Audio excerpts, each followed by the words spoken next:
వలన శుద్ధపరచబడుచున్నది.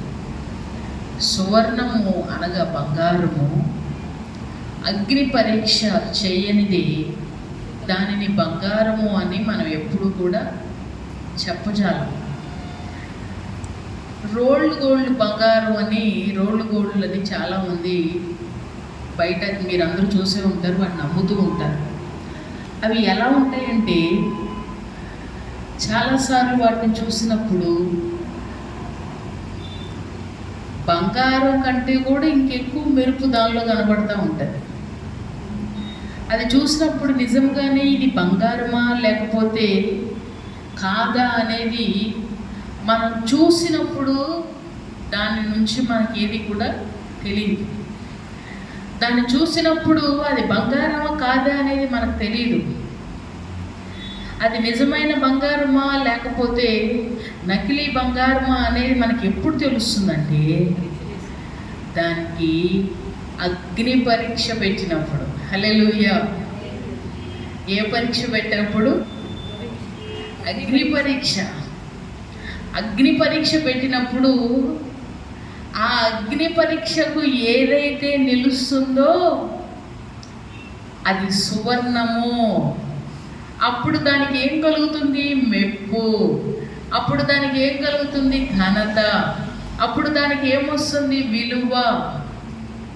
ఈ రోజున ప్రభు మనతో మాట్లాడుతున్నాడు.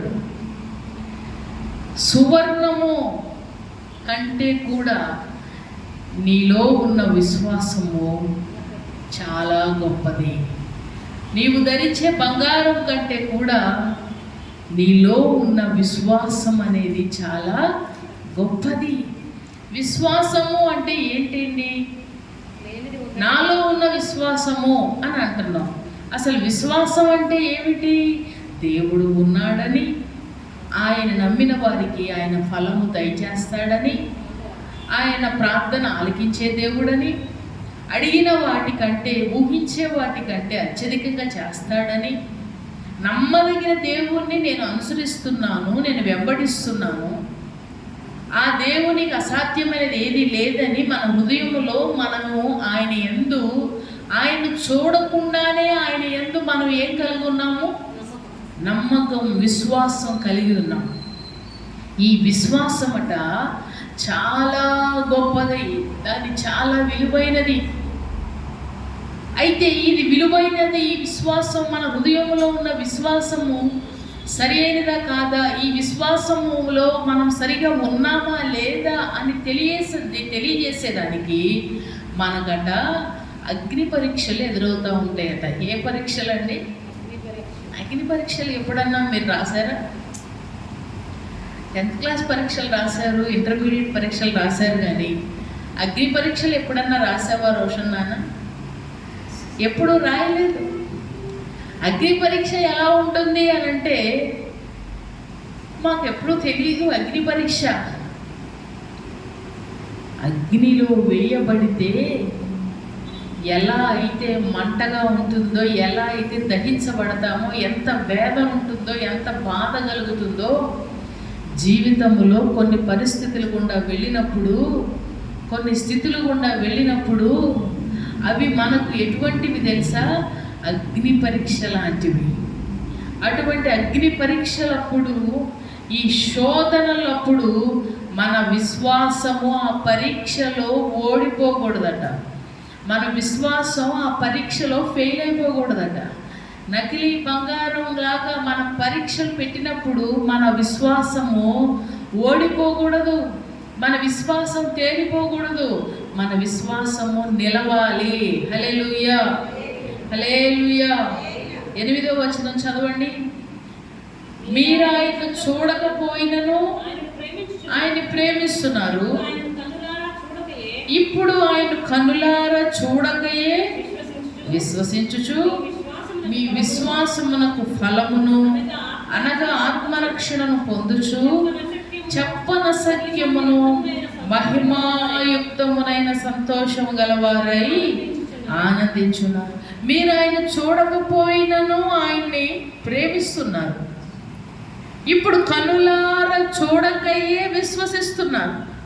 ఎప్పుడన్నా చూసారా? యేసు ప్రభుని ఆరాధిస్తున్నారు కదా, దేవుణ్ణి మీ దేవుడు ఎలా ఉంటాడు అని అంటే, మీ దేవుడు ఏ రూపంలో ఉంటాడు అని ఎవరైనా అడిగితే ఏం చెప్తాం? ఏమో మాకు తెలీదు, ఆయన ఏ రీతిగా ఉంటాడో మాకు తెలియదు. కానీ ఆయన ఉన్నాడని మాత్రం మేము నమ్ముతున్నాం, ఆయన ఉన్నాడని మేము విశ్వసిస్తున్నాం, కన్నులారా చూడకయే విశ్వసిస్తున్నాం.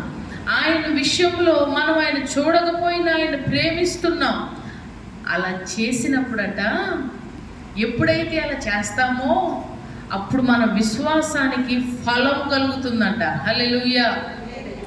చాలామంది విశ్వాసం ఉంచుతాము కానీ ఆ విశ్వాసానికి తగిన ఫలము పొందుకోలేకపోవటం కారణం ఏంటి తెలుసా? ఆ పరీక్ష వచ్చినప్పుడు ఫెయిల్ అయిపోతారు. పరీక్ష అంటేనే విశ్వాసానికే పరీక్ష. మన విశ్వాసం విశ్వాసము అంటే ఏంటి? అసలు దేవుడు ఉన్నాడని నమ్ముతున్నామా లేదా? మనం మందిరానికి వస్తున్నాం, దేవుడి సన్నిధిలో గడుపుతున్నాం, అసలు దేవుడి మీద మనకు అసలు ఎంతవరకు నమ్మకం ఉన్నది అనేది తెలుసుకోవడానికి దేవుడు కొన్ని పరీక్షలు మన జీవితంలో అనుమతిస్తాడు. ఎవరి వ్యక్తిగత జీవితంలో దేవుడు వారికి అనుమతిస్తాడు. అనుమతించినప్పుడు వారు నిజంగానే లోపల దేవుని నిజంగానే నమ్మినట్లయితే, నిజంగానే ఆయన విశ్వసించినట్లయితే ఆ విశ్వాసానికి తగిన ఫలము వారు తప్పక పొందుకుంటారు. ఆ విశ్వాసానికి తగినటువంటి కార్యాన్ని, ఆ విశ్వాసానికి తగినటువంటి గొప్పతనాన్ని, మహిమను వారు పొందుకుంటారు. అందుకనే ప్రభు అంటాడు, ఈ శోధన అనేటువంటి అగ్ని పరీక్షను సహించేటువంటి వారు ధన్యులు. శోధన రాకూడదు, శోధనలు రావద్దు అని ప్రార్థన చేస్తాం చాలాసార్లు. చాలామంది నాకు ఏ శోధన కూడా రావద్దు ప్రభువా, ఏ శోధన రానియొద్దు ప్రభు అని ప్రార్థన చేస్తాం. శోధన సహించేవాడు ధన్యుడు. శోధనలు సహించిన వారికట జీవ కిరీటం ఇస్తాడట దేవుడు. హల్లెలూయా. శోధనలు సహించేవారు ధన్యులు. శోధనలు సహిస్తూ ఉంటే ఏమవుతుందో తెలుసా? మనలో ఉన్న విశ్వాసం అనేది ఇంకా ఇంకా ఇంకా ఇంకా స్ట్రాంగ్ అయిపోతుంది. దేవునిలో మనం ఇంకా బలవంతులమైపోతాం. దేవుని మీద ఇంకా చెక్కు చెదరకుండా మన విశ్వాసంలో స్థిరపరచబడతాం. పరీక్ష లేనిదే మనలో ఉన్నటువంటి టాలెంట్ కానీ, మనలో ఉన్నటువంటి సత్తా బయటకు రాదు. పరీక్ష పెట్టినప్పుడే మనలో ఉన్నటువంటి మనం ఎంతవరకు చదివాము, మనం ఎంతవరకు నేర్చుకున్నాము అనేది పరీక్ష ద్వారానే తెలుస్తుంది. మన జీవితంలో శోధన లేనిదే మనము ఏమిటి అనేది ప్రభువుకి తెలియాలంటే మన జీవితంలో తప్పక శోధనలు వస్తాయి. కనుక శోధన రావాలా వద్దా? రావాలి. శోధన రావాలి. మనం కోరుకుంటేనే వచ్చేది కాదండి. ప్రతి వారిని కూడా ఆయన ప్రేమించే వారి విషయంలో తప్పకుండా దేవుడు ఆయన శోధిస్తాడట. శోధించబడిన తరువాత సువర్ణంగా మారుస్తాడట. శోధించబడిన వారికి జీవ కిరీటం ఇస్తాడట. శోధనలో కూడా తప్పించుకునే మార్గం కూడా చూపిస్తాడట. హల్లెలూయా, హల్లెలూయా. శోధన రాందే మెప్పు రాదుగా, శోధన రాందే ఘనత కలగదుగా, శోధన రాందే మహిమ లేదు కదా, పరీక్ష లేనిదే బంగారం విలువ తెలియదు కదా, పరీక్ష పెడితేనే కదా నిలిచేది, నిలవంది తెలుస్తుంది. ఈ రోజున నీ జీవితంలో నీకు ఎదురయ్యేటువంటి ప్రతి శోధనలో నీవు సహించిన వారివైతే, శోధనలో కలిగినప్పుడు ఆ వాక్యాన్ని చూడండి. యాకోబు పత్రిక 1వ అధ్యాయము 2వ వచనాన్ని చదవండి. నా సహోదరులారా, మీ విశ్వాసానికి కలుగు పరీక్ష ఓర్పును పుట్టించును అని ఎరిగి మీరు నానా విధమైన శోధనలో పడినప్పుడు అది మహానందంగా ఎంచుకోవాలి. శోధనలో పడేటప్పుడు ఎలా ఎంచుకోవాలంట? జరిగే పనేనా అది? శోధనలో పడేటప్పుడు మహా ఆనందంగా ఎంచుకోమని చెప్తున్నాడు. శోధనలో పడినప్పుడు మహా ఆనందం అని ఎంచుకోనండి. ఎందుకు? ఈ పరీక్ష ద్వారా నీకు జీవ కిరీటం వస్తుంది.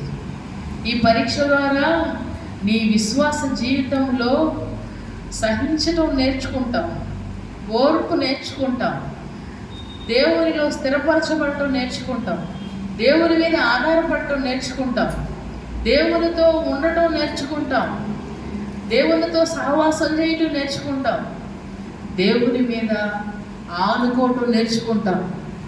శోధన లేకపోతే నా అంతటి వాడు లేడు, నాలాంటి వారు లేరు. మనలో ఎక్కడ లేనివన్నీ కూడా కొమ్ము రూపంలో బయటకు వచ్చేస్తుంటాయి.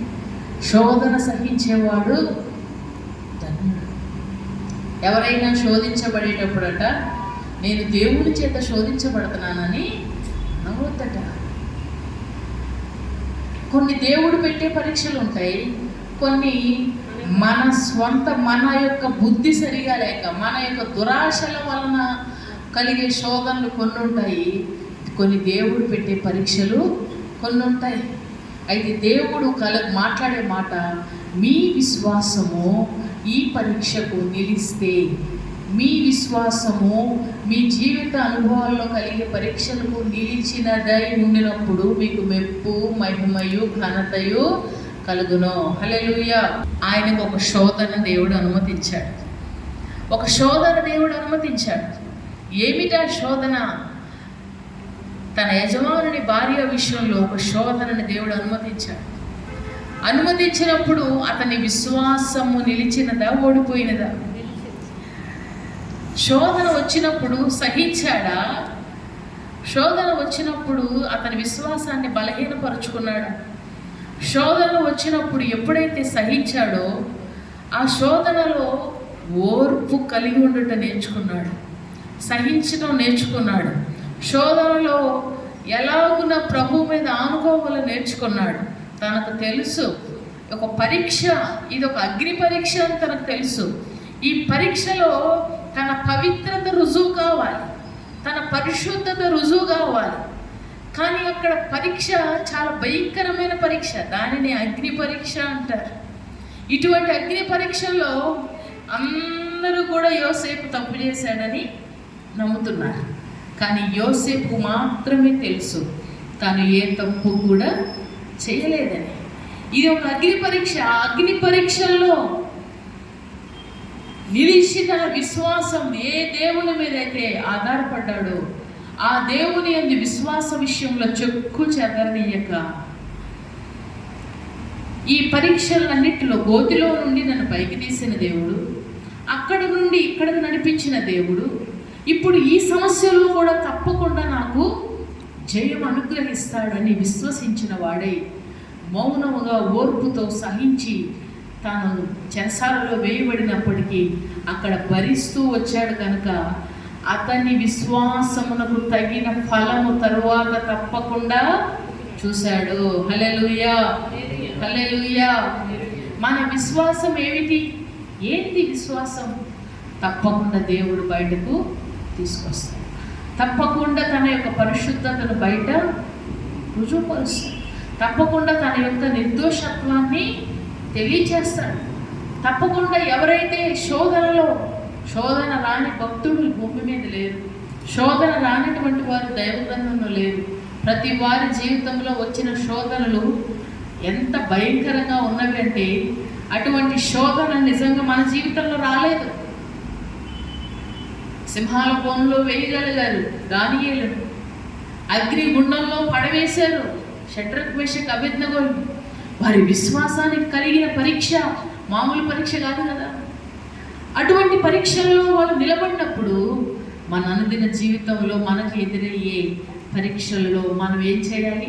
నా దేవుడు ఉన్నాడు, నమ్మదగిన దేవుడు, చేయి విడువని దేవుడు, ఎడబాయని దేవుడు, నేను ఆయన యందు విశ్వసించున్నాను. నా దేవుడు అనుదినము తప్పక నేను సేవించే దేవుడు నన్ను రక్షిస్తాడు. హల్లెలూయా. నేను ఆరాధించే దేవుడు తప్పక నన్ను కాపాడుతాడు. నేను ఎవరినైతే విశ్వసిస్తున్నానో ఆ దేవుడు నన్ను సహాయం చేస్తాడని నీ విశ్వాసము నిలిచి ఉండునుగాక. ఎప్పుడైతే నీ విశ్వాసం నిలిచి ఉంటుందో, ఎప్పుడైతే నీ విశ్వాసం గట్టిపడుతుందో, ఎప్పుడైతే నీ విశ్వాసంలో బలహీనరాలు కాక బలం తెచ్చుకుంటావో, దేవుని బట్టి ధైర్యం తెచ్చుకుంటావో, తప్పక ఒక దినమున దానికి తగిన కార్యాన్ని నువ్వు చూస్తావు. హల్లెలూయా. చాలాసార్లు చిన్న శ్రమ రాగానే, చిన్న శోధన రాగానే మనసు డేలా అయిపోతుంది. చాలా చిన్న ఇబ్బంది రాగానే కుదేలైపోతారు. చిన్నదే చాలా చిన్న వాటికే చాలా మనుషులు, భూకంపం వస్తే భూమి ఎలా అయితే అదిరిపోతుందో వాళ్ళు అలా అదిరిపోతూ ఉంటారు. అలాంటి వారు ప్రభువులో నిలబడాలంటే చాలా కష్టం. జీవితంలో ప్రతి పరీక్షలో కూడా తట్టుకుని నిలబడాలంటే మనం చూడకుండానే ఆయన ప్రేమిస్తున్నాం, ఆయన ఎందుకు విశ్వసిస్తున్నాం. ఆ విశ్వాసము నిజమైందా కాదా అనేది ఈ శోధన ద్వారానే, ఈ సమస్యల ద్వారానే, ఈ పరీక్షల ద్వారానే బయటపడుతుంది. హల్లెలూయా. అప్పుడు మనం విశ్వాసం ఉంచాలట. అంతా మంచిగా ఉన్నప్పుడు విశ్వాసం ఉంచడంలో పెద్ద విశేషం ఏమీ లేదు. మనం తలంచింది ఒకటి, జరిగింది మరొకటైతే, ఊహించింది ఒకటి, అక్కడ జరుగుతున్నది మరొకటైతే నీ విశ్వాసం ఏమవుతుంది? నువ్వు భక్తిపరుడివే, నువ్వు ప్రార్థనాపరుడివే, నువ్వు మంచివాడివే, ఏ లోపము ఏ తప్పు లేనివాడివే. దానియేలు విషయంలో ఏ తప్పైనను ఏ లోపమైన అతని విషయంలో కనుగొనలేకపోయారు. కానీ ఒక ప్రార్థనాపరుడైన దానియేలుకు వచ్చిన పరీక్ష, అగ్ని పరీక్ష, ఒక శోధన, సింహాల బోనులో వేయవలసి వచ్చింది. ఆ పరీక్షలో నేనే తప్పు చేయలేదు, మనం ఏ విధంగానూ అన్యాయం చేయలేదు, మనం ఏ విధంగానూ నేరం చేయలేదు. కానీ పరీక్షలు ఎదురైనప్పుడు ప్రభువా నాకెందుకు ఈ శిక్ష వేసావు, నాకెందుకు ఈ శోధన అనుభవించావు, నేనే దొరికానా నీకు? ఎన్నో క్వశ్చన్లు వేస్తూ ఉంటావు ప్రభుకి, ఎన్నో రకాలుగా. ప్రభు నన్నే శోధిస్తూ ఉన్నాడు, ప్రభుకి నేనే టార్గెట్గా ఉన్నానంట. అవునా? మనమే టార్గెట్గా ఉన్నామా ప్రభుకి? కాదండి. మనలో ఉన్న విశ్వాసాన్ని బలపరచడానికి, అగ్ని పరీక్షల చేత మనలను స్థిరపరచడానికి, మనల్ని ఇంకా ఆయనలో బలపరచడానికి ప్రభు ఈ యొక్క పరీక్షలు మన జీవితంలో అనుమతిస్తున్నాడు. కనుక ఈ విశ్వాసమును ప్రభు మీద మీరు స్థిరపరచుకోనండి. మీ విశ్వాసమునకు ఫలము దయచేయబడినట్లుగా మోకరించి ప్రార్థన